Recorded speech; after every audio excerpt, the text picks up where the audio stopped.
কেন্দ্রীয় সরকারের জনবিরোধী নীতি ও ঔষধের অস্বাভাবিক মূল্যবৃদ্ধি, পেট্রোল ডিজেল রান্নার গ্যাসের মূল্যবৃদ্ধি এবং বাংলার প্রতি কেন্দ্রীয় সরকারের বঞ্চনার বিরুদ্ধে নদিয়ার কৃষ্ণনগর 2 নম্বর ব্লকের ধুবুলিয়ায় তৃণমূলের প্রতিবাদ মহা মিছিল ও জনসভা। এলাকার বিধায়ক তথা রাজ্যের মন্ত্রী উজ্জ্বল বিশ্বাসের উপস্থিতিতে বিশাল সংখ্যক কর্মী সমর্থক নিয়ে ধুবুলিয়া বটতলা বাজার থেকে নেতাজি পার্ক পর্যন্ত এই প্রতিবাদ মিছিল করা হয়। এদিনের প্রতিবাদ মিছিলে উপস্থিত ছিলেন রাজ্যের মন্ত্রী তথা এলাকার বিধায়ক উজ্জ্বল বিশ্বাস সহ স্থানীয় তৃণমূল নেতৃত্ব। সারা পশ্চিমবাংলায় বিরোধী দলের ভূমিকার বিরুদ্ধে মানুষকে আজ প্রতিবাদের জন্য তৈরি হওয়ার জন্যে, কারণ এদের প্রতিবাদটা মানুষকে সর্বনাশ করার প্রতিবাদ এবং বিরোধী দলের ভূমিকাটা হচ্ছে সম্পূর্ণ মানুষকে ধ্বংস করার জন্যে তাদের চিন্তাধারা।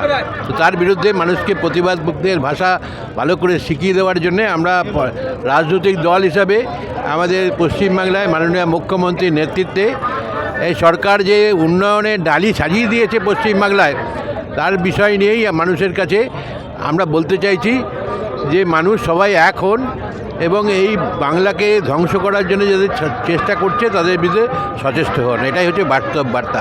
আজকে প্রায় কিছু না হলেও হাজার হাজার মানুষ সেখানে উপস্থিত হচ্ছে, দেখতেই পাচ্ছেন।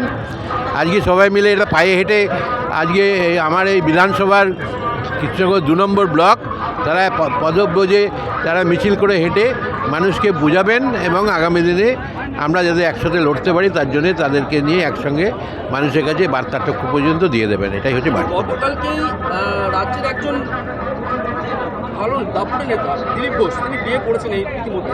দাম্পত্য জীবনে আপনার কি জানাবেন? বিয়ের দিনে বিয়ে হবে তাতে কী আছে? বিয়ের দিনে তো বিয়েই হবে, অন্য কিছু তো হবে না। এখন তার লোককে নিয়ে এসে গেলে খবরের কাগজে